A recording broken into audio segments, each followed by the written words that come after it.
여러분 안녕하세요. 반갑습니다. 2020학년도 11월 고등학교 2학년 학력평가 사회문화의 해설을 맡은 권윤복입니다.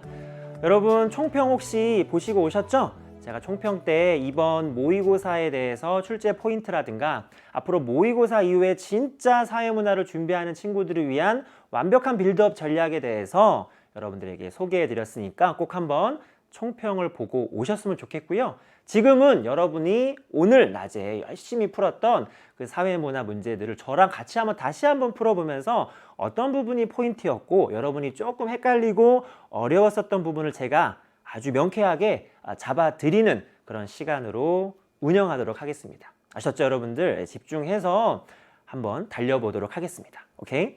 자, 바로 여러분 1번으로 가도록 할게요. 자, 1번. 네, 전형적인 문제죠. 그쵸? 네, 사회문화 현상과 자연현상의 특징을 비교하는 거예요. 그쵸? 그래서 기억을 보시면은요. 자, 비누로 손 씻기를 강조하고 있다. 누가 강조하고 있어요, 여러분들? 네, 전문가들이 강조하고 있죠? 따라서 여러분 기억은 뭐예요? 사회문화 현상이다.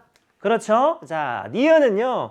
계면활성제 성분이 바이러스의 바깥 지방층을 녹였대요. 사람이 녹인 게 아니라 이 성분 그 자체가 녹였다라고 하는 거죠. 따라서 이것은 사람의 인간의 어떤 가치가 반영되지 않는 자연현상이다. 되겠습니다. 그렇죠? 원래 기본적인 3학년 문제에서는 기역, 니은, 디귿, 리을까지 있는 경향이 있는데 우리 2번 문제 2학년 모의고사에서는 기역과 니은만 구성이 되었습니다.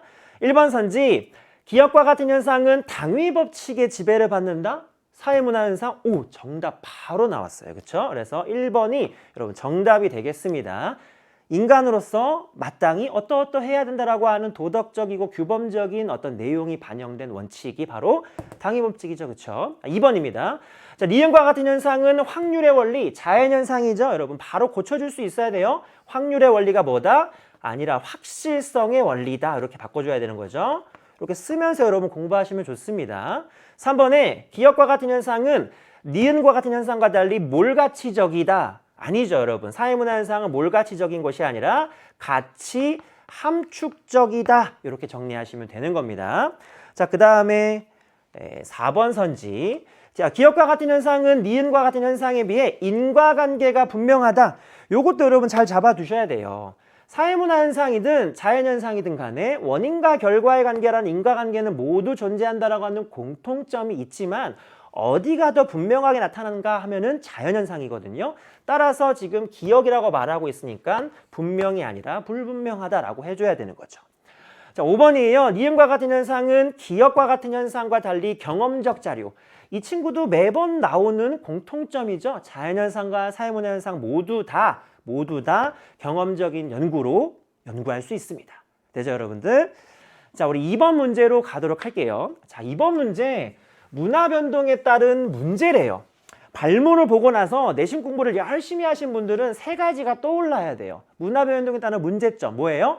아노미. 또 뭐예요? 문화지체 현상. 또 뭐예요? 정체성의 혼란. 이 세 가지가 아마 떠오르실 건데요. 그 세 가지 중에 한 가지를 물어볼 수 있어요. 가장 과거에서도 비출이 많이 됐었던 거는 문화지체 현상입니다. 그러면은 문화지체 현상에 해당하는 제시문의 포인트가 어디에 있는가요? 첫 번째, 스마트폰이 개발되고 다양한 기능이 추가되면서 스마트폰은 현대인에게서 없어서 안 될 필수품이 되었다. 이겁니다. 여기서 뭘 잡으셔야 되냐면 바로 물질 문화의 변동 속도가 굉장히 빠르구나 라고 하는 거를 여러분 잡아 주셔야 돼요. 근데 여러분 문화지체 현상에 대한 개념을 알고 계시는 분들은 어떻게 알고 계세요?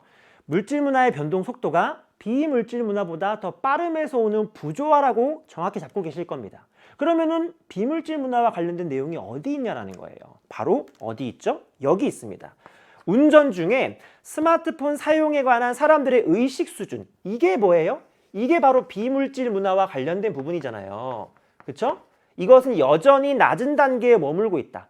스마트폰은 계속 좋은 게 등장하고 있는데 여전히 그 스마트폰을 의식적으로 사용하는 사람들이 현저히 따라오지 못한다라는 거죠. 바로 물질 문화의 변동 속도와 비물질 문화의 변동 속도와의 부조화, 문화지체 현상과 관련된 문제입니다. 그래서 정답은 어디에 있냐면 문화지체 현상을 설명하는 선지가 어떤 거예요? 4번이죠. 물질 문화와 비물질 문화의 변동 속도 차이에서 비롯되는 현상이다. 반대로 만약에 비물질 문화의 변동 속도가 더 빠르고 물질 문화는 더 느려서 발생하는 부조화라고 하면 그거는 기술지체 현상이에요. 그렇죠? 참고로 알고 계시고.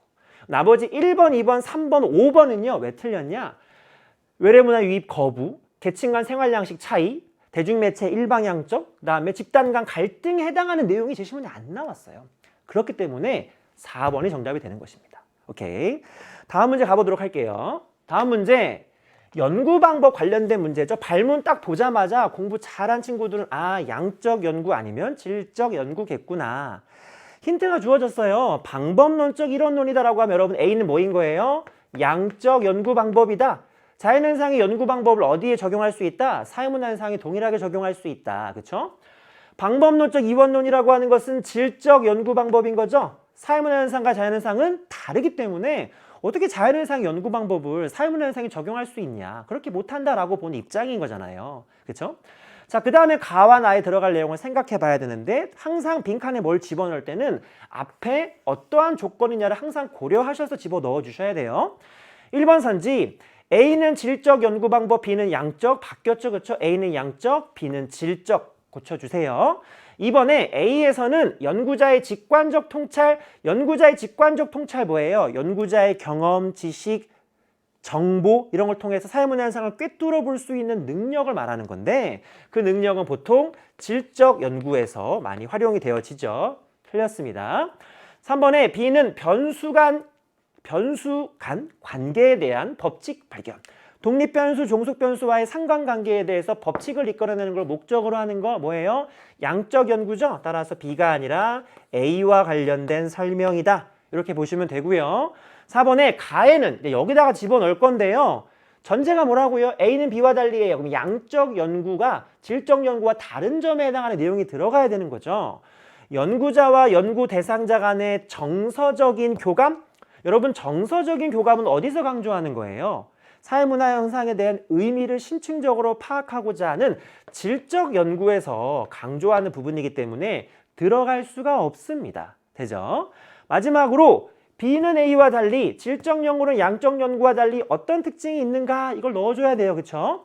그런데 나에는 연구 대상자의 주관적 세계에 대한 이해, 주관적 세계, 연구 대상자가 그 사회문화 현상에 대해서 어떤 의도와 어떤 동기와 어떤 생각을 가지고 행동하는가 그거에 대한 의미를 이해하고자 한다.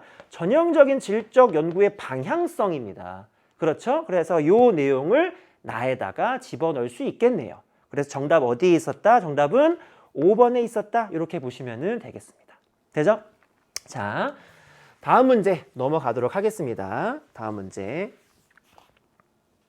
자, 4번이에요. 4번도 뭐 어렵지 않죠. 전형적으로 개인과 사회의 관계를 바라보는 관점, 발문 딱 보자마자 사회 실제론, 사회 명목론 바로 딱 머릿속에 떠올라 주셔야 됩니다. 자, 여러분이 먼저 문제를 풀었기 때문에 키워드만 잡아볼게요. 자, 개인은 사회의 틀 안에서 살아간다. 어머머, 벌써 느낌이 와요. 개인은 사회 속의 안에서 살아간대요. 근데 아직까지는 좀 충분하지 않은 힌트죠. 추가적인 힌트가 어디 있을까요? 두 번째입니다. 모든 영역에 걸쳐서 개인의 삶은 사회의 영향력 아래에 있대요. 개인이라고 하는 게 사회 안에 있으면서 플러스 사회의 영향력 또한 아래에 있다는 거예요. 사회 영향력 또한 받는다라는 거죠, 개인이. 두 번째 힌트입니다. 그래도 모르겠다고요? 그 다음에 어디 있어요, 또 여기 보시면은 사회라고 하는 거는 사회라고 하는 것은 개인의 생애를 초월하는 역사적인 실체이다. 사회라고 하는 게 단순한 개인의 합이 아니라 그 이상의 독립적이고 독차적인 실체다. 엄청나게 사회를 강조하고 있죠. 자, 여러분 뭐 이미 다 아셨겠지만은 사회 실제론에 해당하는 설명이 되겠습니다. 그렇죠? 자, 기억선지는요. 개인은 사회에 의해 구조화된 행동. 자, 이 용어 기억하셔야 돼요. 구조화된 행동. 요거 실제론에서 많이 설명되는 표현이죠. 사회에 의해서 개인이 정형화된 행동 양식. 그렇죠? 표준화되고 정형화된 행동 양식을 가져가는 건 구조화된 행동이라고 하는 거죠. 실제론에서 강조하는 표현이 되겠습니다. 자, 그 다음에 두 번째 리은은요.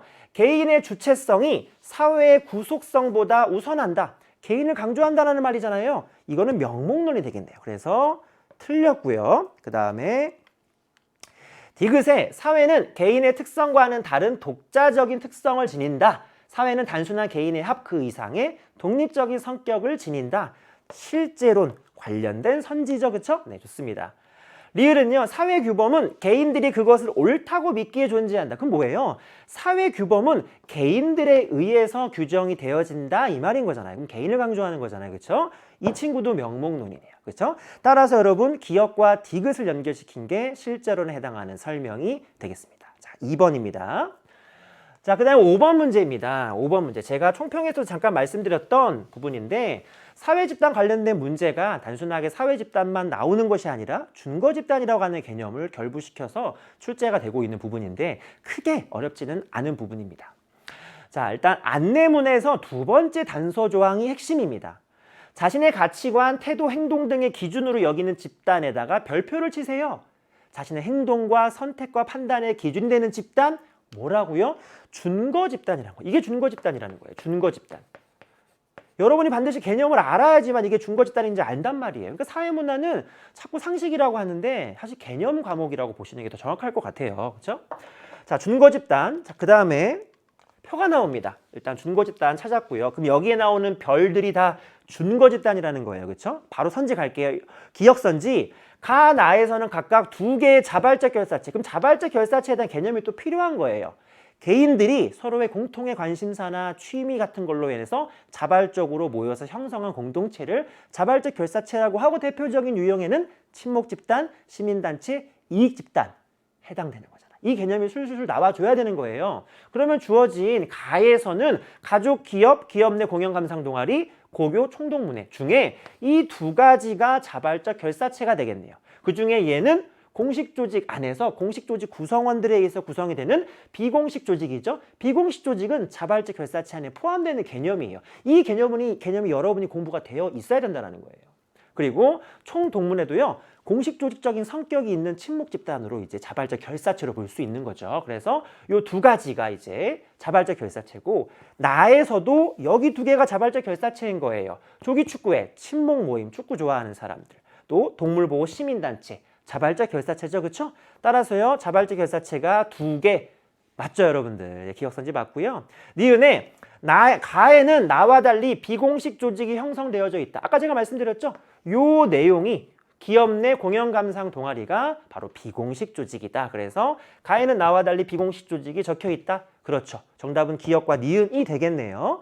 자, 디귿과 리을 한번 오답을 한번 분석해 볼게요. 자, 가에는 나보다 공동사회, 이 개념도 알고 있어야 되겠네. 공동사회는 뭐예요?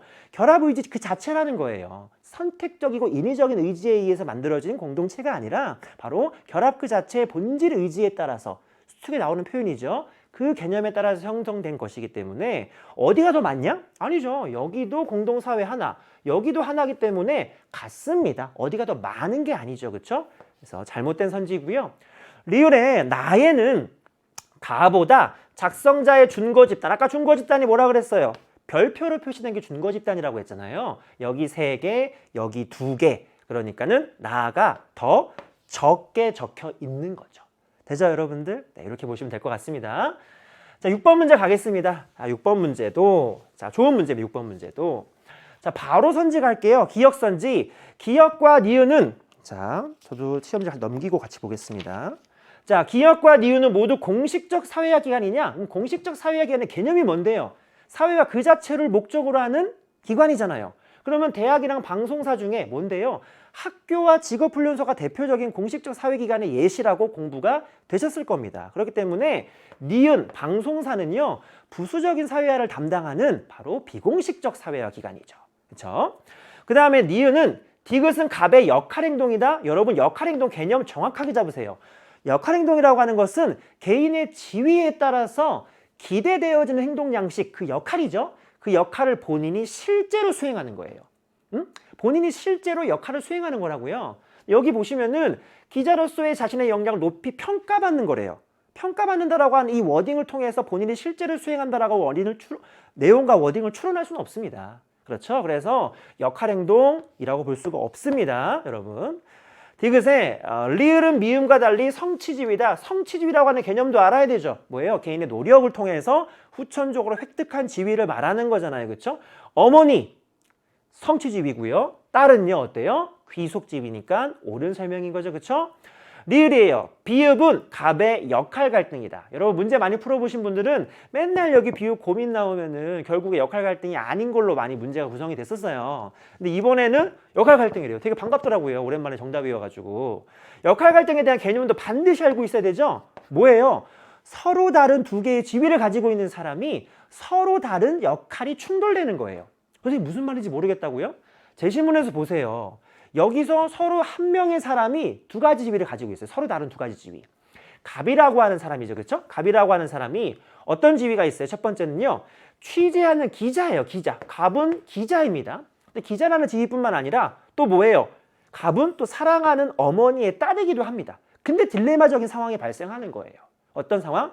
어머니가 갑작스럽게 아프기 때문에 딸로서의 역할이 기대가 되어서 병원에 가야 될 것 같아요. 하지만 기자로서 또 어떤 기대가 이제 받고 있는 거죠.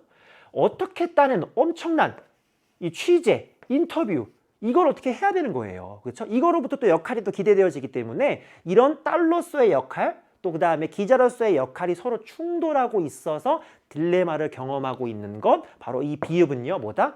역할 갈등이다. 단순 내적 고민이 아닌 거죠. 그렇죠? 여러분 잘 챙겨두세요. 개념이 진짜 중요합니다. 여러분. 자, 그 다음에 7번 문제 가겠습니다. 7번 문제 일탈과 관련된 문제예요. 일탈. 뭐 일탈하면 여러분들 이미 다 알고 있죠. 머릿속에서 뒤르켐의 아노미 이론, 머튼의 아노미 이론, 갈등 이론, 차별적 교제 이론, 낙인 이론 그 중에 하나를 물어보는 거예요. 그렇죠? 자, 키워드 잡아볼게요. 자, 여기 보시면 될 것 같아요. 자, 첫 번째 키워드는 사회화예요. 사회화. 일탈 중에 사회화 강조하는 게 뭐였었지? 그런 생각이 안 난다고요? 도와주고 있어요. 제 신문이. 범죄 집단과 친밀하게 빈번하게 상호작용하면서 너무 이제 노골적으로 많이 알려준다. 그치? 그래도 모르겠다고요? 그들과 함께 어울리면서 기술을 배우고요. 그 다음에 이 표현 좀 중요해요. 법을 어겨도 된다라고 하는 가치관을 학습한다. 이 표현이 3학년 모의고사에서 어떻게 많이 나오냐면은 법을 위반하는 거에 대한 우호적 가치. 법 위반에 대한 우호적 가치를 습득한다라고 하는 표현으로 거의 굳어졌어요. 거의 관용적인 표현으로서 외워두시면 좋아요. 그래서 이런 어떤 제가 동그라미 치고 메모하는 것이 중요한 키워드가 되는 일탈 행동 이론 뭐죠? 차별적 교제 이론이다 라는 거죠. 그쵸? 자, 1번 선지 보시면은 일탈 행동의 발생 원인은 사회 구조적인 차원? 이 말은 뭐예요? 거시적 차원으로 보냐라는 거예요. 거시적 차원의 대표적인 예시는 뭐예요? 아노미 이론, 갈등 이론이죠. 따라서 해당되지 않고요. 2번에 일탈 행동 자체보다 상호작용. 상호작용? 여기서 멈추면 안 되죠. 상호작용을 통한 낙인 과정이죠. 따라서 낙인입니다. 상호작용이 헷갈리는 이유는 뭐냐면 낙인과 차별적 교제 이론의 공통점 중에 한 가지가 상호작용 과정 가운데 일탈 행동을 설명한다라고 하는 측면이 있기 때문에 제가 이제 강조드립니다. 챙겨두시고요. 그 다음에 여기 3번 일탈 행동의 일탈자와의 차별적인 접촉 바로 이 표현입니다. 차별적인 접촉. 그러니까 멀쩡한 친구가 누구? 범죄 집단이라고 하는 차별적인 대상과 친밀 접촉, 빈번 상호작용 접촉 해서 결국에 일탈 기술을 습득하고 또 이제 법을 어겨도 된다라고 하는 좀 말도 안 되는 이 가치관을 학습하는 과정에서 일탈이 발생하는 거. 정답 어디 있어요, 여러분들? 3번이 정답이 되겠습니다. 자, 4번 5번 보도록 할게요. 자, 급격한 사회 변동에 따른 아노미 상태. 여러분 이것도 굳어진 표현이에요. 급격한 사회 변동 아노미. 누구의 아노미? 뒤르켐의 아노미 이론. 자, 제가 뒤르켐만 써놓을게요. 뒤르켐이라고 하는 학자가 주장한 아노미입니다. 그 다음에 5번은 문화적 목표와 제도적 수단 간의 괴리. 얘도 굳어진 표현이야. 여기서부터 여기도 굳어진 표현이고 거의 관용적인 표현이야 여기. 이건 뭘 말하는 건데 얘들아? 머튼의 아노미 이론인 거야. 머튼의 아노미 이론. 따라서 차별적 교제 이론과 설명이 맞지 않죠. 그쵸? 이렇게 분석하시면 되겠습니다. 다음 문제 가겠습니다, 여러분.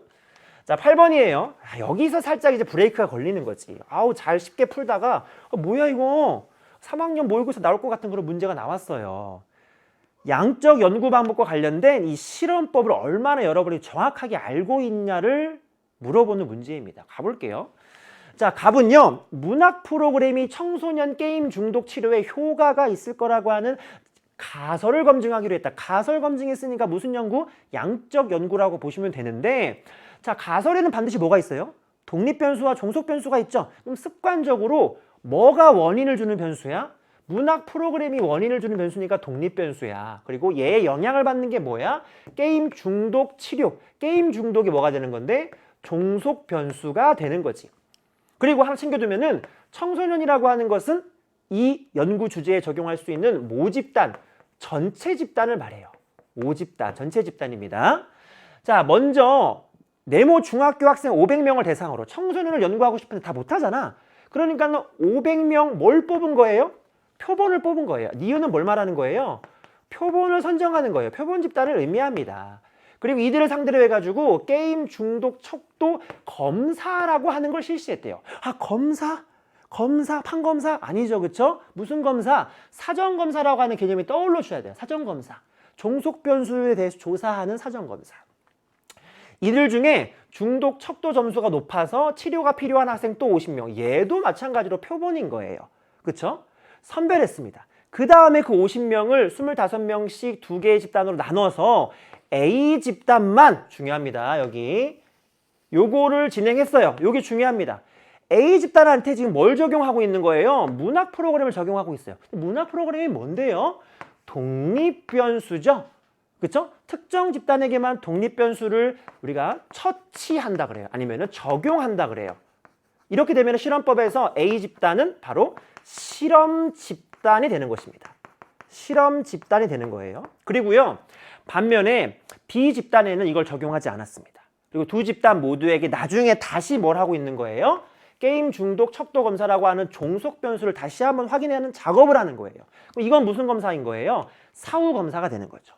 여기가 사전 검사였다면 여기는 독립 변수를 처치한 이유가 어떻게 달라졌는지를 확인하고자 하는 사후 검사가 되겠습니다. 그렇죠? 그래서 중독 척도 점수를 분석했어. 양적 연구니까는 수치적인 자료를 분석하겠죠. 그렇죠? 그래서 A 집단의 평균 점수는 이전보다 통계적으로 유의미하게 낮아졌대요. 그 말은 독립 변수의 처치가 효과가 있었다라고 하는 걸 의미하면서 A 집단은 다시 한번 실험 집단이라고 하는 것을 명확하게 할 수 있고요. 반대로 B 집단은 이전과 차이가 거의 없었다라고 하는 걸 통해서 다시 한번 통제 집단이라고 하는 것을 정확하게 확인할 수 있습니다. 자, 거의 다 찾았어요, 우리 이제. 1번에 기억은 종속변수다, 기억은 독립변수라고 했죠, 그쵸? 틀렸고요. 2번에 니은은 모집단, 아까 니은은 표본집단이라고 했죠? 틀렸습니다. 3번에 리을은 독립변수 처치의 효과를 측정하기 위한 검사다.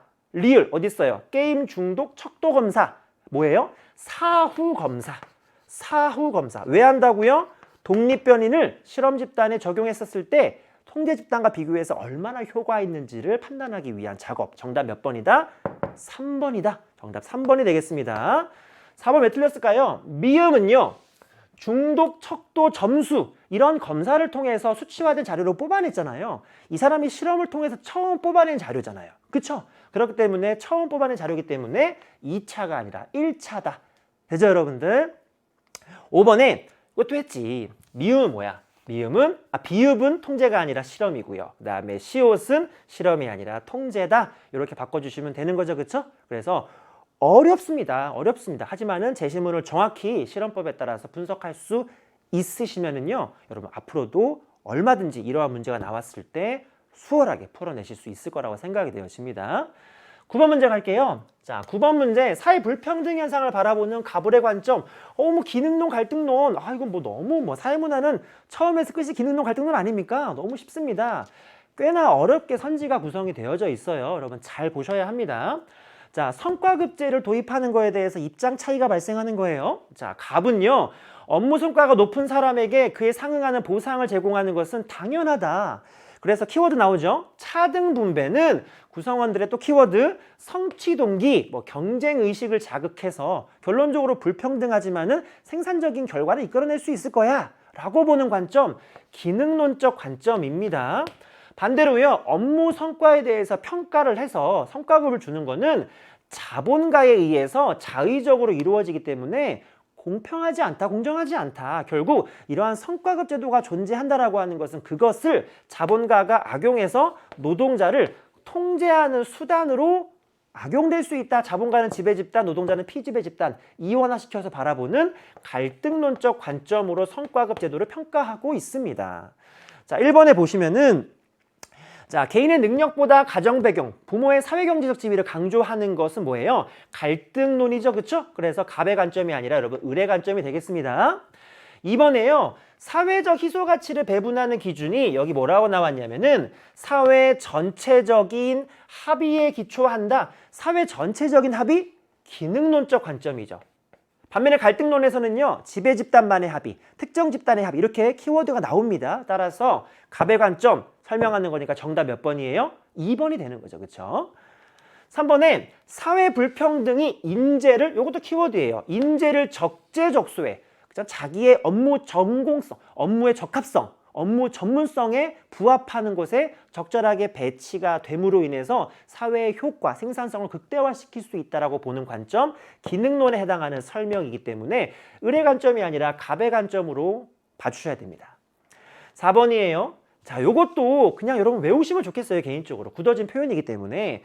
기득권 나오니까 기득권 지배 집단 갈등론 이게 아니라 기득권층의 이익을 대변하는 논리라는 거예요. 그럼 결국에 기능론에서는 안정을 지향하는 보수적인 성격이기 때문에 기득권층을 옹호한다라고 하는 비판이라고 하는 개념 공부하셨죠? 그 내용과 맥을 같이 하는 거예요. 그렇기 때문에 을의 관점이 아니라 얘는 기능론에 해당하는 설명으로서 갑에 해당하는 설명입니다. 이거 여러분 꼭 외워주세요. 네, 외워주시면 진짜 속 편합니다. 오케이. 5번에 갑을의 관점 모두 다 사회 불평등을 제거해야 될 현상이다. 여러분 기능론 같은 경우는요. 기능론은 사회 불평등 현상이 제거해야 되는 것이 아니라 보편적이에요. 어느 사회나 사회 불평등 현상 존재합니다. 그리고요. 이 불평등 현상을 통해서 차등 분배, 성취 동기, 그렇죠? 인재 적재적소 배치, 생산적 있는 결과 창출, 긍정적으로 기여한다고 보기 때문에 불평등이 필요하다고 봐요. 기능론은요. 그렇기 때문에 기능론에서 제거한다라고 하는 입장에 동의할 수 없겠죠. 그래서 모두라고 하는 워딩으로 묶을 수 없습니다. 되죠, 여러분들? 네, 9번 됐습니다. 자, 10번 보겠습니다. 자, 10번입니다. 자, 바로 선직할게요. 1번, 기억에 문화는 좁은 의미의 문화. 좁은 의미의 문화는 평가적인 관점을 지니고 있는 세련되고 발전되고 우아한 형태의 문화의 의미를 지니고 있죠. 그런데 여행 문화라고 하는 것은 여행과 관련된 생활 양식의 총체라고 하는 개념이기 때문에 이 친구는 좁은 의미가 아니라 넓은 의미다. 이렇게 보셔야 됩니다. 자, 그 다음에 니은은요. 자, 여기 과거 우리나라에서는 단체 여행을 여행의 전형적인 형태로서 우리나라 사람들이 그렇게 인식하고 공유한 거예요. 그렇죠. 이 공유성입니다. 공유성. 그런데 여기에서는 문화가 전승되면서 더욱 풍부해진다. 이거 뭐예요? 축적성 말하는 것이기 때문에 문화의 속성이 일치되지 않고 있죠? 니은 틀렸습니다. 디귿은 문화가 고정된 것이 아니라 자, 시간이 흐르면서 변화한다. 이거 변동성 말하는 거예요. 변동성 말하는 건데 니은과 리을을 같이 보셔야 돼요. 자, 보시면 디귿을 같이 보셔야 돼요. 과거에는 단체 여행이 여행의 패러다임이었어. 그런데 최근에는 혼자 여행을 떠나는 혼행, 저도 혼행 좋아하지만 혼행의 패러다임으로 바뀌었다는 거예요. 여행이라고 하는 패러다임이 변화했다라고 하는 것이기 때문에 변동성에 부합하는 문화의 속성. 맞죠? 자, 그 다음에 리을은요. 자, 여기 보시면은 이와 같은 변화가 뭐예요? 여행의 패러다임이 바뀌는 걸 말하는 거잖아요. 그로 인해서 여행과 관련된 어플, 상품, 방송, 컨텐츠 등 연관성이 있는 상품과 재화의 성격들이 다양하게 영향을 받고 있다. 도미노처럼 동시다발적으로 연쇄적인 변동이다. 연쇄적인 변동. 연쇄적인 변동 강조하는 거 뭐예요? 바로 총체성이죠. 총체성. 따라서요, 리을 선지가 그 총체성을 설명하고 있는 것이기 때문에 정답이 되겠습니다. 정답은 여러분, 디귿과 리을 5번 되겠습니다. 자, 11번 갈게요. 사회문화 현상을 바라보는 관점. 자, 1단원에 해당하는 내용이 뒷부분에 나왔습니다. 자, 볼게요. 자, 사랑한다는 표현의 의미는 자, 이거 좀 약간 감정이입하면 안 돼요. 기계적으로 봐야 돼.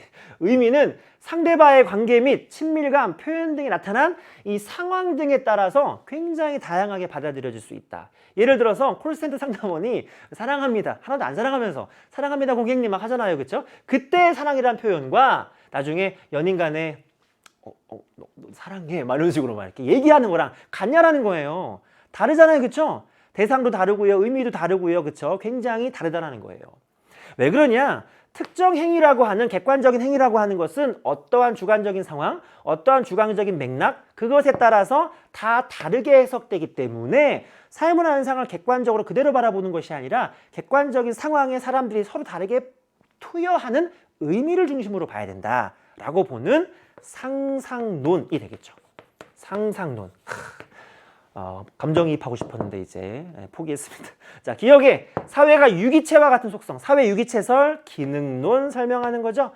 니은에 사회적 행위자의 주체성과 능동성을 강조한다. 그렇죠. 상상론은요, 미시적 관점이기 때문에 개인 행위자의 능동성, 주체성을 강조합니다. 자율성을 강조하죠. 옳은 설명입니다. 디귿선지 개인의 주관적인 상황 정의에 따라, 바로 이 상황적인 키워드죠. 상상론 키워드입니다. 객관적인 상황에 대해서 사람들이 의미를 부여하는 서로 다른 의미 부여 방식이 되는 거죠. 그렇죠? 주관적 의미 부여가 되는 겁니다. 옳은 설명이죠. 그렇죠? 디귿도 여러분 맞는 설명이고요. 리을의 거시적 관점, 아까 잠깐 스치면서 이야기했죠. 상상론은 개인의 행동 양식에 포인트를 두고 있는 미시적인 관점이에요. 그렇죠? 그래서 거시적 관점 틀렸고, 참고로 거시적 관점은 사회 제도와 사회 구조를 중심으로 해서 사회문화 현상을 바라보는 거잖아요. 뭐예요? 기능론과 갈등론이죠. 그렇죠? 그래서 여러분 오답, 정답 고를 수 있겠네요. 그래서 11번 정답은 3번이 되겠습니다. 그렇죠? 12번 가겠습니다. 자, 빈곤이 나왔습니다. 빈곤 요즘 기출 트렌드에서는 3학년 모의고사에서는 보통 개념을 물어보는 형태로서 많이 출제가 되어지고 있어요. 물론 조금 예전에는 빈곤이 진짜 표분석, 계층 표분석 문항 못지않은 킬러 문항 중에 한 가지였는데, 상대적으로 이제 어떤 표분석에 대한 어떤 위험도, 어려움을 좀 줄어들고 개념을 좀 집중해서 물어보는 문항이 많이 출제가 되고 있는데, 그 맥락을 같이 공유하고 있습니다. 자, 첫 번째, A는 인간이 최소한의 생활을 유지하는 데 필요한 소득이나 자원이 결핍되어진 거. A는 뭐인 거예요? A는 절대적 빈곤인 거예요. A가 절대적 빈곤. 절대적 빈곤. A. 그리고요, B는 A와 달리. 그럼 B가 뭐예요? 단서 조항을 통해 추론할 수 있는 거죠. B는 상대적 빈곤이 되겠습니다. 상대적 빈곤. 그렇죠? 다행히 이게 성립할 수 있는 근거는 뭐예요? 선생님이 너네 둘 다 맞았어 라고 해줬기 때문에 그런 거예요. 막 어려운 문제 보면은 막 둘 중에 막 한 명 틀리고 막 이러잖아요. 그때부터 막 멘붕 발생하고 누가 틀린 거야 막 이런 식으로. 자, 절대적 빈곤은 여러분 최저생계비라고 하는 객관적인 기준이 있죠. 이걸 기준으로 해서 빈곤을 이제 판단하는 거고, 상대적 빈곤은요, 자, 중위소득이라고 하는 개념이죠. 중위소득의 일정 비율인데 우리나라에서는 50%를 기준으로 보고 있는 거죠. 그렇죠? 그래서 중위소득이라고 하는 것은 자기가 살고 있는 지역의 가구 구성원들의 소득을 일렬로 쭉 나열하는 거예요. 그래서 정 가운데 위치하고 있는 소득을 중위소득이고, 그 가운데 위치한 사람의 소득의 일정 비율, 우리나라에서는 50% 미만이 상대적 빈곤에 해당합니다. 그리고 상대적 빈곤이 중요한 거는 바로 뭐예요? 소득 분포를 고려한다라고 하는 개념이에요. 소득 분포. 소득 분포를 고려하는 거예요. 내가 살고 있는 지역에 부자들이 진짜 많아요. 그러면 중위소득이 높겠죠? 내가 살고 있는 지역에 조금 경제적으로 소득이 많지 않은 사람들이 많아요. 그럼 중위소득이 낮겠죠? 이것처럼 어떠한 환경에서 살고 있냐, 사람들의 소득이 어떠하냐에 따라서 중위소득이 달라질 수 있기 때문에 소득 분포를 고려하는 관점인 상대적 빈곤이 조금 더 문제에서 어렵게 출제가 되어지는 경향이 있습니다. 자, 볼게요. 1번에 A는 소득 수준이 낮은 국가에서만 아닙니다, 여러분. 절대적 빈곤은요, 선진국도 있어요. 여러분 한번 여행 가보신 분 아시죠? 정말 잘 사는 나라 가봤는데 전철역에 막 이렇게 앉아 계시고 누워 계시고 막 그러시는 분들 많잖아요. 그렇죠? 당연히 이제 개도국에는 되게 많고요. 상대적으로. 둘 다 있습니다. 이번에 우리나라에서는 특정 가구가 비가구인지 판단하는, 상대적 빈곤 가구인지 판단하는 기준선으로 중위소득의 50%를 활용한다. 정답 여러분 2번이 되겠습니다. 3번에 A는 B와 달리 상대적 박탈감의 발생 원인, 상대적 박탈감의 발생 원인이라고 하는 건 내가 쟤보다 상대적으로 더 어떠해서 이런 개념인 거잖아요. 그럼 기본적으로 내가 저 친구보다 더 어떠하다라고 하는 비교 대상을 전제로 하는 개념이 뭐예요? 소득 분포를 고려하는 상대적 빈곤인 거잖아요. 그런데 B와 달리라고요? 아닌 거죠. 그쵸? B가 상대적 빈곤이잖아요.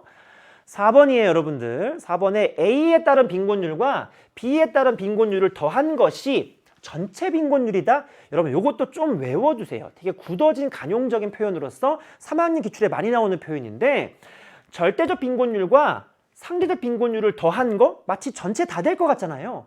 하지만 생각을 해보세요. 최저생계비 미만에 해당하는 가구와 상대적 빈곤, 중위소득 50% 미만에 해당하는 가구가 겹칠 수도 있잖아요. 중복되는 가구가 발생할 수 있잖아요. 그럼 어떻게 두 가지를 단순하게 더한 걸 가지고 전체라고 판단할 수 있겠냐라는 거예요. 즉, 중복되고 겹쳐지는 부분을 고려해서 전체 빈곤율을 생각해 줄 수 있어야 된다는 거예요. 그렇죠? 그래서 단순하게 더한 것 이렇게 보시면 안 됩니다. 중복되는 부분 고려하셔야 되고 5번도 가에는 객관화된 기준 둘 다 제가 뭐라 그랬어요? 최저생계비, 중위소득이라고 하는 객관적인 기준에 따라서 빈곤의 여부를 판단하는 것입니다. 그래서 이게 들어갈 수 있다? 들어갈 수가 없죠. 왜요? 여기 달리라고 하는 항상 빈칸에 뭘 넣을 때는 그 앞에 어떤 단서가 조건이 있냐를 보셔야 됩니다. 달리기 때문에 공통점에 해당하는 설명인데 달리에다가 넣을 수는 없죠. 그쵸, 여러분들? 네, 됐습니다. 자, 13번 가도록 하겠습니다. 자, 13번도 제가 총평해서 조금 어렵다라고 말씀드렸던 부분인데요. 천천히 한번 가보도록 할게요. 자, 여기 보시면은 일단 바로 선지갈게요. 1번 선지, 기억은 발견의 사례다. 발견의 개념이 뭐예요, 여러분들? 발견의 개념? 뭐야? 얘기 좀 해줘. 그렇지. 잘 안 들리는데 그런 것 같아. 발견의 개념은 뭐야? 이미 있었는데 지식이나 기술이나 정보가 부족해가지고 이게 있었어? 라고 몰랐던 걸 나중에 찾아내는 거. 이걸 발견이라고 하죠. 그쵸? 근데 기억을 읽어봤어요. 채소를 소금에 절인 장아찌료의 형태로 만들어졌다? 여기에서 원래 있었던 거를 나중에 찾아냈다라고 하는 내용을 추론할 수 있어요?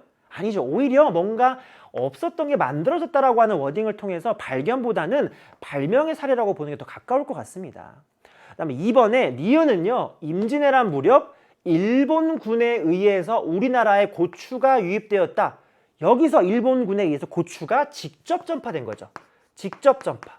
요거 여러분 챙겨주셔야 돼요. 직접 전파. 그리고요. 그래서 직접 전파의 사례다. 오, 정답 여러분. 바로 2번 나왔습니다. 자, 그 다음에 3번에 디귿은 강제적 문화 접변의 사례다. 이것도 그냥 워딩만 보고 헷갈릴 수 있어요. 디귿 보시면은 자, 대한제국 황실이 중국으로부터 통배추를 들여오면서 빨간 배추가 만들어진 것이다. 마치 한국사 너무 열심히 해가지고 막 일제강점기 때 우리가 막 당했던 핍박 무조건 읽지도 않고 대한제국 막 그 당시 강제적 이거 아니죠, 그렇죠? 맥락이 뭐야? 농업 생산성 증대를 위해서 필요해서 들여온 거야. 필요해서 우리가 원해서 들여온 거라고. 그렇기 때문에 강제적 문화접변이 아니라 자발적 문화접변입니다. 되죠, 여러분들? 그래서 틀렸고요. 4번의 리을은요. 김치는 해외에서도 인기 있는 음식으로 자리 잡고 있다. 자리를 잡고 있으니까 모든 자리를 다 자리 잡고 있는 거야? 다 그냥 내가 다 내 영역이야? 그렇죠? 그거 아니죠, 그렇죠? 문화 동화의 개념이 뭔데 외래 문화가 들어오면서 기존 문화가 외래 문화에 의해서 소멸되거나 외래 문화에 의해서 기존 문화가 외래 문화로 대체되는 거야. 소멸되고 대체되는 거라고. 그 개념이 여러분 리을에 있어?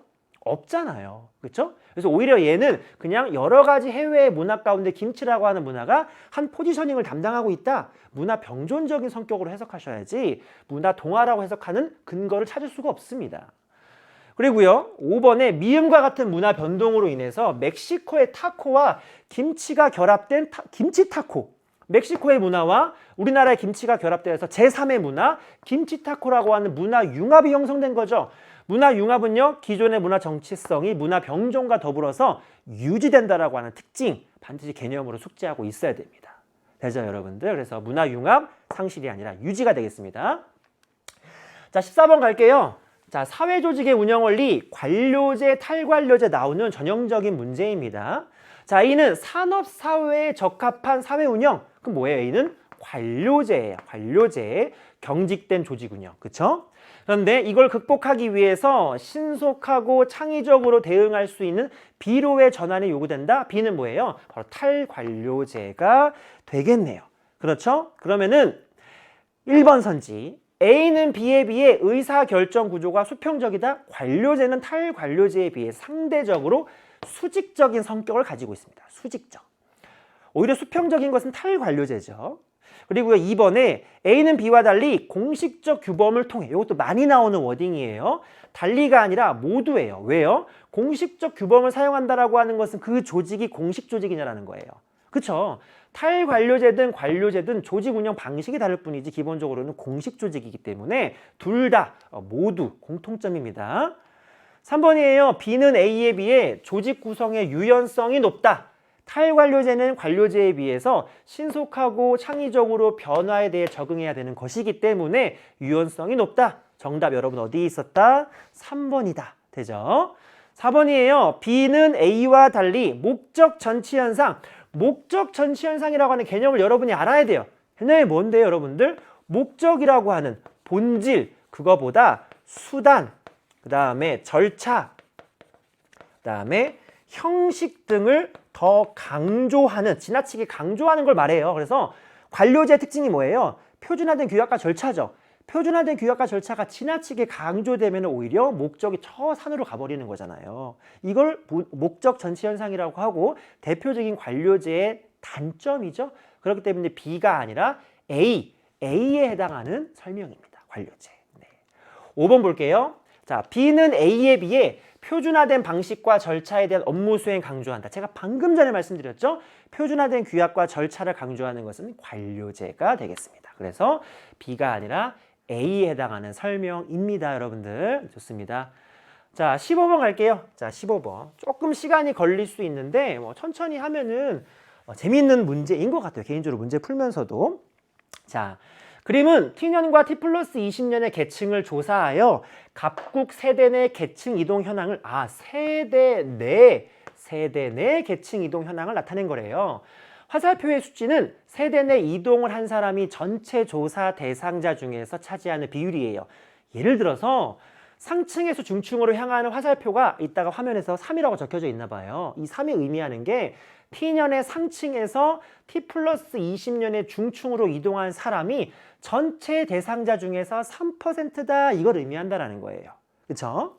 자, 갑국의 계층은요 상중하로만 이루어졌고 인원이 동일하대요. 중요한 단서입니다. 그리고 더 중요한 단서는 뭐인 거예요? T년의 계층 구성비는 상중하가 136이다. 그러면 T년이라고 하는 게 100으로 환산하면은 상중하라고 하는 게 10, 30, 60이라고 하는 무슨 계층 구조? 피라미드형 계층 구조다라고 하는 걸 생각을 해주셔야 돼요. 이걸 활용할 수 있어야 되는 거죠. 그쵸? 네. 자, 가볼게요. 이거 뭐야? 네. 해보면 됩니다, 여러분들. 자, 가볼게요. 하나씩. 1번에 세대 내 하강이동. 떠올려. 머릿속에 생각해. 하강이동이 뭐지? 상에서 중으로 떨어지는 거. 중에서 하로 떨어지는 거. 상에서 하로 떨어지는 경우에서 세 가지. 그 세 가지의 경우의 수치를 여러분 여기다 적어보세요. 그렇죠? 그러면은 상에서 중으로 떨어지는 거 뭐예요? 3이잖아요. 그렇죠? 중에서 하로 떨어지는 거 어디예요? 8이잖아요. 그렇죠? 하강이동 맞죠? 상에서 하로 떨어지는 거 얼마예요? 2잖아요. 얼마인데 여러분? 13이 하강이동이네. 그치? 요런 느낌이야. 그러면 상승이동 떠올려봐. 하에서 중에, 중에서 상, 하에서 상 세 가지 경우의 수지. 그러면은 중에서 상으로 가는 거 상승이동이지. 2. 그다음에 하에서 중으로 가는 거 얼마인데? 27. 하에서 상으로 가는 거 얼마? 13. 그래서 요거 다 더하면 얼마냐면은 42예요. 13과 42를 비교하는 거래요. 많대요? 아니죠. 그렇죠? 적다. 이렇게 보셔야 되는 거죠? 그렇죠? 좋습니다. 자, 그다음에 2번 선지예요. 자, 지우지 않겠습니다. 왜냐하면 1번을 풀면은 2번도 풀 수 있거든요. 수직이동이에요. 여러분 수직이동은 방금 앞에 1번 하강이동이었고 여기가 상승이동이었죠. 하강과 상승을 더하는 게 수직이동이잖아요. 그렇죠? 다 개념이야. 13 더하기 40이 얼마인데? 55가 수직이동이야. 그렇지? 그럼 100에서 55 빼면 얼마인데? 수직이동을 하지 않은 거. 이게 1치지. 이게 45네. 그렇죠? 그러면 얘가 얘보다 적어요? 아니죠. 많죠. 55가 45보다 많잖아요. 그렇죠? 1번 하나 풀어서 2번 같이 이렇게 해결했습니다. 괜찮죠? 자, 그 다음에 3번 보겠습니다. 3번. 3번에서 T 플러스 20년의 계층 중 T년의 다른 계층으로부터 유입된 사람이 가장 많은 계층. 포인트가 어디예요? 다른 계층으로부터 유입된 사람이라는 거예요. 그러면 해볼게. 자, 상, 그 다음에 중, 하예요. 그러면은 상으로 유입된 거 뭐예요? 중에서 이만큼 왔네요. 그쵸? 하에서 13만큼 왔네요. 그러면은 상은 총 15만큼 딴 데서 들어온 거잖아요. 그쵸? 느낌 알죠? 중은요 어때요? 중은요 상으로부터 3만큼 받았어요. 하로부터 27만큼 받았어요. 그러면 중은 30만큼이 외부에서 들어온 거네. 느낌 오지 그치? 요 느낌이야. 하는 어때? 하는 상에서 2만큼 받았어요. 중에서 8만큼 받았어요. 10이 외부에서 유입된 사람의 비율이겠네요. 느낌 오지 그치? 그러면은 다른 계층으로부터 유입된 사람이 가장 많은 계층이 하층이 아니라 어디다? 중층이다. 이렇게 볼 수 있는 겁니다. 되죠 여러분들? 네, 좋습니다. 자, 4번이에요. 4번, 5번 같이 푸는 거거든요. 1번, 2번 같이 푸는 것처럼. 자, 여기 보시면은 T년과 T 플러스 20년의 계층이 일치하는 사람. 이 표현을 여러분이 생각을 해줄 수 있어야 돼요. 가장 적은 계층. 근데 이제 보세요 여러분들. 원래 상층이 원래 10만큼 있었대요. 그쵸? T년에. 그쵸? 중층은요 원래 30만큼 있었고 하층은 원래 60만큼 있었어요. 응? 그럼 10만큼 있던 것에서 뿔뿔이 나가고 다시 다른 걸로부터 받은 게 있겠죠. 다시 말해서 이걸 통해서 남은 것과 그 다음에 나간 것 이렇게 표현해 볼게요. 그냥요. 남은 것과 나간 것 생각해 볼 수 있을 것 같아요. 그러면 10에서 얼마면 얼마가 나갔어요 여러분들? 중으로 3만큼 나가고 하로 2만큼 나갔지. 5만큼 나갔으니까 남은 거 얼마인 거야? 5 남은 거예요. 5. 그쵸? 예. 그리고요. 여기 나간이 아니다. 여기 나간이 아니라 똑같은 의미지. 그치? 여기다가 여러분 죄송해요. 들어온 거. 이렇게 적어야 돼요. 들어온 거. 자, 그러면 상층으로 들어온 건 얼마인데 중에서 2만큼 들어오고 하에서 13만큼 들어온 거잖아. 그치? 그러면은 15만큼 들어와서 결국에 T 플러스 20년에는 T년에는 10이었는데 T 플러스 20년에는 20%로 상층이 더 많아졌어요. 비율이요. 요런 느낌으로 중도 해볼게요. 중도 여러분 남은 거 나가고 남은 거 그 다음에 들어온 거 보자라는 거예요. 그러면은 나간 거 중에서 나간 거 어디예요? 상으로 2만큼 나갔죠.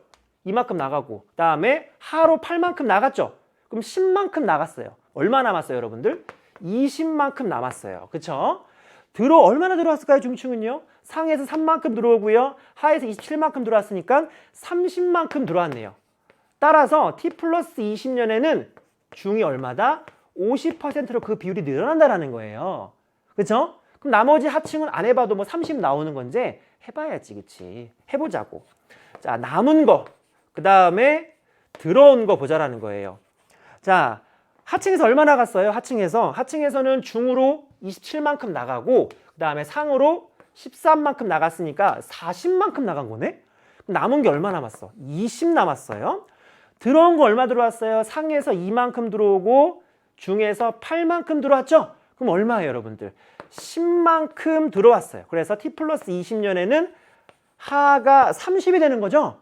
그러면은 T 플러스 20년에는 상중하의 비율이 20, 50, 30이 되기 때문에 계층 구조가 다이아몬드형 계층 구조가 되는 거예요. 그래서 5번을 선지 먼저 보면은 5번에 T년과 T 플러스 20년의 계층 구조가 모두 피라미드형이냐? 모두가 아니라 T 플러스 20년에는 중층이 많은 다이아몬드형이라고요. 됐죠? 5번 틀렸죠? 그럼 정답은 4번이라는 건데 4번의 키워드가 뭐였어요? 계층이 시간의 흐름에 따라 일치하는 거예요. 계층이 시간의 흐름에 따라 일치한다라고 하는 것은 남은 걸 봐야 될까? 들어온 걸 봐야 될까? 남은 걸 봐야 되겠지. 그치? 그러면 상에서 남은 거는 5고 중에서 남은 거는 20이고 얘는 20이니까 결국에 남은 게 가장 적은 사람. 치환해서 표현하면은 계층이 일치하는 게 가장 적은 계층은 뭐다? 상층이다. 정답이 어디 있다고요? 4번에 있다라는 거죠. 되죠 여러분들? 시간만 조금 걸리지만 기본적으로 계층 구조와 계층 이동과 관련된 개념을 정확하게 여러분이 알고 있어야만 풀 수 있는 내용이 되겠습니다. 자, 그 다음에 다음 문제 16번 갈게요. 자, 어렵지 않은 문화를 바라보는 관점이 되겠습니다. 문화를 바라보는 관점. 자, 키워드 잡으면은요, 한국의 살풀이 춤과 플라멩고 춤은요, 공통점이 있대요. 하지만 차이점이 있대요. 여기서 사실 여기서 끝나야 돼. 뭐야? 비교론적 관점이거든. 공통점과 차이점, 문화를 이렇게 비교해서 보는 거. 그래서 객관적으로 문화를 이해하는 것을 도와주는 것은 비교론적 관점이 되겠습니다. 비교론적 관점. 1번에 문화를 평가의 대상으로 본다. 문화를 평가적으로 보는 것은 문화 절대주의. 문화 절대주의예요. 자문화 중심주의나 문화 사대주의가 포함되어지는 개념입니다. 2번에 타문화를 무분별하게 수용할 우려가 있다라고 말하는 거. 이건 뭐예요? 사대주의와 관련된 설명이죠. 무조건 맹목적으로 다른 문화를 막 동경해요. 사대주의잖아요. 그렇죠? 자, 그리고 3번에 자문화를 기준으로 문화를 낮게 평가한다? 이거 뭐예요? 자문화 중심주의지. 자문화 중심주의는 자중해야 됩니다. 자문화 중심주의. 자, 4번에요. 자, 문화 간 비교를 통해서 객관적인 이해. 여기 있었네요. 그렇죠? 바로 4번이 정확한 비교론적 관점의 설명입니다. 5번에 문화 요소 간의 상호 유기적인 관계를 이해하는 데 중점을 둔다. 문화가 개별적으로 존재하는 게 아니야. 그래서 부분만을 바라보면 편협한 이해를 초래할 수 있어. 종합적으로 연관관계를 고려해서 봐줄 수 있어야 돼 라고 말하는 거 여러분 총체론적 관점이죠. 총체론적 관점이기 때문에 지금 비교론적 관점과는 내용이 일치하지 않습니다.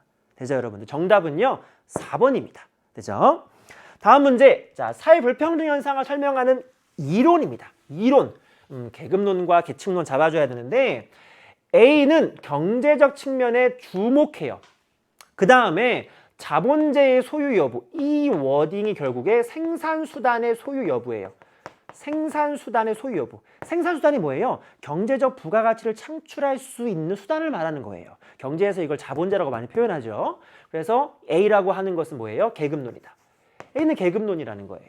반면에 B는요. 사회 불평등의 경제적 인정한다. 하지만 사회적 측면과 정치적 측면도 함께 고려해야 되는 거 아니야? 그래서 다차원적으로 봐줘야 되는 거 아니야? 라고 하는 것이기 때문에 B가 계층론이 되겠습니다. 되죠? 기억에 A는 지위불일치 현상을 설명하기 용이한 거. 지위불일치 현상은요. 계층론에서 나오는 개념이죠. B가 되겠습니다. 니은에 A는 동일한 계급 구성원 간의 연대의식. 뭘 말하는 건데요? 계급의식을 말하는 거잖아. 그래서 요거 맞는 거죠. 그렇죠? 지배 집단만의 계급의식, 피지배 집단만의 강한 계급의식. 그래서 결국에 갈등이 필연적으로 발생할 수밖에 없는 내부적, 구조적 모순 상황인 거죠. 디귿에 B는 정치적 불평등이 경제적 불평등에 종속이 되어진다? 바로 경제 결정론적 관점. 경제 결정론적 관점.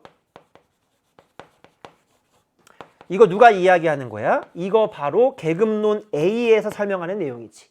그쵸? 그래서 요거 B가 아니라 여러분 A다. 리을에 B는 사회 불평등 현상을 연속적으로 서열화되고 다차원적이고 복합적인 관계로 보는 거 계층론 말하는 거지. 그럼 계급론은 뭔데? 불연속적이고 이원화되어져서 양분화되어진 이런 키워드가 이제 비교되어지는 거죠. 그렇죠? 그래서 여러분 요거 정답 니은과 리을 연결시킨 4번이 되겠습니다. 18번 갈게요. 자, 표는 A, C를 비교한 것이다. 설명으로 옳은 것은 자, A는요. 한 사회 구성원이 대부분이 공유하는 문화예요. 여러분 이거 뭔데요? 주류 문화. 자, 구조화시킬 수 있어야 되고 C는 한 사회 내에서 일부 구성원들만 그렇죠? 일부 구성원들만 하위 문화가 되겠네요. 하위 문화. 그럼 나머지 B는 뭔데요? 반문화가 되겠네요. 반문화. 기존 주류 문화에 반대하거나 저항하는 문화의 성격이죠. 또 반문화는 하위 문화에 포함이 되어지고요. 그렇죠? 1번에 A는 모든 C의 총합으로 설명될 수 있다. 얘도 굳어진 표현이야. 매번 나오는 표현이야. 총합으로 설명할 수 없어요. 문화는 산술적인 합으로 설명할 수 있는 개념이 아니에요. 뭐 개념 강의에서도 많이 하겠지만은 뭐 이거 대표적인 예시가 인사문화예요. 우리나라의 전통적인 인사문화, 주류문화 뭐예요? 고개를 숙이면서 인사하는 게 주류문화죠. 하지만 많은 하위 문화가 있어요. 악수하기도 하고 포옹하기도 하고 볼뽀뽀하기도 하고 핸드쉐이크 하기도 하고 여러 가지 인사의 방법이 있는데 그 다양한 것을 다 더하면은 고개를 숙이면서 인사하는 문화가 되어집니까? 아니잖아요. 그렇게 산술적인 개념으로 접근하는 게 아니라는 거예요. 오케이? 이거 외워두세요 그냥. 2번에 A, B는 C와 달리 사회에 따라 상대적으로 문화 구성의 상대성 말하는 거지 달리가 아니라 모두입니다. 3번에 가해는 한 사회의 지배적인 문화에 저항하고 대립하는 문화. 적절하다. 이게 뭔데요? 이게 반문화에 해당하는 설명이잖아요. 얘를 반문화의 의미에 집어넣을 수 있겠죠? 정답 여러분, 네, 3번이고요. 4번에 나에는 우리나라의 지역별 사투리. 지역별 사투리는 무슨 문화? 지역 문화. 이거 지역 문화예요. 지역 문화. 지역 문화는 대표적인 하위 문화잖아요. 그렇죠? 그렇기 때문에 얘를 주류 문화로 넣는다? 아니죠. 얘는 이 하위 문화. 여기에 사례가 돼야 되겠네요. 그렇죠? 틀렸습니다. 5번에 1960년대 히피 문화, 대부분의 교과서에서 전형적으로 실려져 있는 반문화의 사례입니다. 1960년, 70년대 미국에서 물질주의를 지향하고 전쟁 같은 것도 굉장히 많이 했었죠. 베트남 전쟁 같은 경우. 그런 것에 대해서 주류 문화, 기성사회에 대해서 저항하고 반발했었던, 그래서 인간성의 회귀, 자연으로서의 회귀, 또 평화를 추구하고자 하는 탈사회적인 성격을 가졌던 대표적인 문화가 히피 문화로서 반문화의 사례입니다. 그래서 얘는 다에 들어갈 수 있어야 되는 거죠. 없는 게 아니라 있어야 됩니다. 그렇죠? 이렇게 여러분 정리하시면 되겠습니다. 자, 19번 문제입니다. 자료 수집 방법 관련된 문제인데요. 자, 좋은 문제입니다. 자, 일단은 기본적으로 보육교사들이 유아의 문제 행동을 교정하기 위해 활용하는 훈육의 의미를 보겠대요. 어떤 규칙성을 발견하는 게 아니라 훈육에 저 어떤 의미가 있을까라고 하는 걸 파악하는 것이기 때문에 질적 연구를 일단 지향한다라고 하는 걸 추론할 수 있어요. 이 배경에서 자료 수집 방법 찾아야 됩니다. 첫 번째, 자료 수집 계획 A를 활용해 가지고 3개월간, 꽤나 긴 시간이죠 벌써. 제가 힌트 드리는 거예요. 그 다음에 훈육 과정에서 생활하면서, 그렇죠? 유아들의 행동을 기록한대요. 그렇죠? 이러한 퍼즐이 조합되어지면 A는 뭐인 거예요? A는 참여 관찰이 되는 거죠. 참여 관찰. 그쵸? B는요. B를 활용해서 보육교사 5명. 별로 많지 않네요. 그쵸? 대화. 그쵸? 다양한 내용들에 대해서 대답도 하네요. 묻기도 하네요. 그쵸? 질문하네요. 질문지법 아니죠. 그쵸? 뭐예요? 이러한 퍼즐이 다 맞춰지면은 B는 뭘 말하는 거예요? 면접법 말하는 거죠. 그쵸? 되죠, 여러분들? 네. 1번에 A는 시간과 비용 측면에서 참여관찰법은 시간과 비용이 오래 걸리잖아요. 그래서 비경제적입니다. 2번에 실제성이 높은 생생한 자료를 수집하기 좋은 거, 참여관찰법. 내가 눈으로 보고 듣고 들은 거, 피부로 느끼는 거, 내가 직접 경험하는 거. 그렇죠? 정답 2번이고요. 3번에 B는 문맹자에게 활용할 수 없다? 아니죠. 음성언어로 진행할 수 있기 때문에 문자를 몰라도 충분히 자료 수집 과정에 참여할 수 있습니다. 틀렸고요. 4번의 B는 기존 연구 동향을 파악하는데 문헌연구법이죠. 연구의 트렌드가 기존에 어땠는지 2차 자료를 중심으로 찾아보는 것은 문헌연구법입니다. 여러분 B 아니고요. 그 다음에 5번의 A, B는 모두 자료 수집 시 조사 대상자와의 언어적 응답. 이것도 여러분 외워주세요. 외워주세요. 필수적인 거 질문지법과 면접법이 공통점입니다. 얘네 둘이 반드시 조사 대상자와 언어적 상호작용, 음성 언어이든지 문자 언어이든지 언어가 반드시 필수한 매개체로 작용을 해줘야 돼요. 둘이 공통점입니다. 그렇기 때문에 A는 들어가지 않는다. 그렇죠? 참여관찰법은 의사소통이 필수 조건이 아니에요. 의사소통이 안 되는 거라 하더라도 내가 들어가서 관찰해서 기록할 수 있다라고 하는 특징이 있습니다. 그렇죠, 여러분? 틀렸습니다. 정답 2번입니다. 그렇죠? 자, 마지막 문제 보겠습니다. 마지막 문제. 자, 3점짜리는 아닌데 3점짜리 같은 무게감을 가지고 있고 여기에서 강조하는 그런 선지들이 다 3학년 모의고사 그 자료 분석 문제에서 충분히 활용될 수 있는 너무너무나 좋은 선지들로 구성이 되어져 있어요. 가볼게요. 첫 번째, 여러분들 장애 유무 및 성별에 따라 구분한 각국의 임금 근로자 집단 각각의 누구? 비정규직 비율을 나타낸대요. 아래 나오는 데이터가 비정규직에 대한 데이터라는 거예요. 비정규직. 그러면은 비정규직의 반대, 정규직에 대한 데이터가 아니라는 거예요. 그렇죠? 자, 중요한 단서 조항이에요. 각국 전체 임금 근로자 중 몇 명인지는 모르겠는데 전체 중에서 장애인 임금 근로자의 비율은요. 1990년이든 2010년이든 무조건 10%예요. 그렇죠? 요 단서 조항을 잘 활용할 수 있어야 돼요. 그렇죠? 자, 그러면은 보겠습니다. 기억선지 바로 볼게요. 기억선지. 1990년 자, 전체 임금 근로자 중에서 비정규직의 비율은 50% 미만이냐라는 거예요. 자, 여러분 이것도 굉장히 전형적인 기본적인 원리에 대해서 물어보는 3학년 기출에 많이 나오는 패턴인데 이런 게 나왔을 때 무조건 숫자를 가정하셔야 돼요. 뭐가 지금 궁금한데요. 전체 임금 근로자를 모르잖아요. 이거를 여러분 상정하실 수 있어야 돼요. 제가 옆에 빼가지고 한번 정리해 볼게요. 전체 임금 근로자를 제가 1000명이라고 가정하겠습니다. 1000명. 오케이? 그러면 그 다음에 전체 중에서 자, 여기 장애인 임금에 해당하는 사람, 아까 단서 조항에서 몇 퍼센트라 그랬어요? 10%라 그랬죠? 1000명이 10%니까 여러분 몇 명인 겁니까? 자, 100명이 되는 거죠. 그쵸? 이 100명 중에서 비정규직의 비율이죠? 그쵸? 그럼 표를 어떻게 읽어야 되는 거야? 1990년 장애인 왜 여기 나오는 수치들은 비정규직과 관련된 수치니까요. 그러면은 100명에 58%죠. 그럼 얼마입니까, 여러분? 58명이 되는 거죠. 그쵸? 그러면 나머지 또 뭐예요? 비장애인을 봐줘야 되겠지. 비장애인 임금과 관련해서는 1000명 중에 100명 빠져나갔으니까 몇 명인 거예요, 여러분들? 900명이지. 900명. 그쵸? 그리고 900명 중에서 이 1990년 비장애인이면서 그 비율이 32% 이렇게 읽어줄 수 있어야 되는 거지. 그러면 900명 중에 32%니까 제가 찾아왔어요. 288명이에요. 288명. 그쵸? 요거 두 개를 더하면 되는 거지. 더해서 뭘 비교하는 건데 1000명에다가 얼마큼 차지하는지 보면 되는 거야. 근데 이걸 다 더하고 앉아있지 마세요. 뭘 물어보고 있는 거야? 50% 미만이라는 거지. 1000명의 50%는 뭐가 기준이야? 500이 기준이잖아. 두 개 더해서 500 넘어? 안 넘죠. 그쵸? 어떻게 넘어 두 개 더해서? 그쵸? 그렇기 때문에 50% 미만이다. 정답이 되는 거죠. 되죠, 여러분들? 이런 식으로 여기에다 얘의 숫자를 가정하는 게 중요해요. 100명이라 해도 상관없고요. 10,000명이라 해도 상관없습니다. 알겠죠? 이렇게 하셔야지 정확하게 비교할 수 있습니다. 자, 그 다음에 니은으로 갈게요. 자, 니은 선지도 3학년 단골 선지입니다. 앞으로 계속 보게 될 건데요. 2010년에 장애인 임금 근로자 중 남성이 여성보다 많다라는 거예요. 자, 이것도 많이 나오는 부분인데요. 일단 여러분 이거를 알기 위해서는 평균 점수라고 하는 개념의 원리를 좀 알고 있어야 돼요. 평균 점수. 뭐 여러분 잘 아시겠지만은 여러분이 국어, 그 다음에 수학 있어요. 수학 이번 시험에서 국어 100점, 수학 90점 맞았어요. 평균 몇 점이에요? 95점이죠, 그쵸? 상식적이잖아. 근데 여러분이 영어도 100점, 사회 문화도 100점, 그쵸? 윤리도 100점.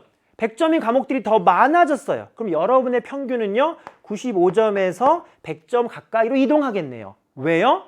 100점에 해당하는 수가 더 많기 때문에 가운데 있는 값을 자기 쪽으로 끌고 올 수 있는 거예요. 이 원리를 이용하자라는 거예요. 되죠, 여러분들?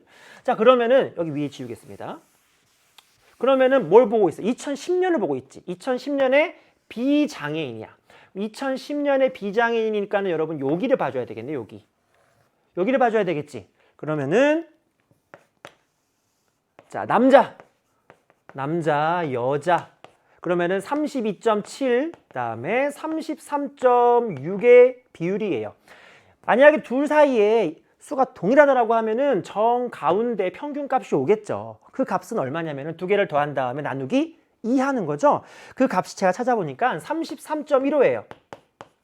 그런데 실제적으로는 전체 값이 얼마라고요? 33이라고요. 어디에 찍히는 거야? 여기에 찍히는 거잖아. 그쵸? 그러면 아까 봤었던 이 그림처럼 결국에 가운데 있는 값을 조금 더 이쪽으로 가져왔다라는 거잖아. 누가 더 많기 때문에? 남자 쪽이 여자보다 수가 더 많기 때문이라는 거지. 그쵸? 이 원리를 적용해서 푸는 문제여서 남성이 여성보다 많다. 옳은 설명으로 정답은요. 기역과 니은 1번이 되겠습니다. 자, 그 다음에 디귿선지 볼게요. 자, 1990년에 비해 2010년에 장애인 임금 근로자 중 비정규직의 수를 물어보고 있어요. 증가했는가? 여러분이 이거를 퍼센테이지라고 하는 걸 착각하고 늘어났어요.